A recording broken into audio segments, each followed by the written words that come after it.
Hello everyone and welcome back to another easy way video where I'm going to teach you how to upload a YouTube short or TikTok. Well, this is very simple. You have to go to your video editor and you have to press the video, the sequence, and then you have to go to the sequence settings. And here you have to change the resolution from 1920 to 180 and vertical 1920. So you press OK.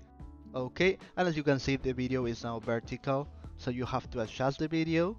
And the next step is to make sure that the video is not more than 1 minute long.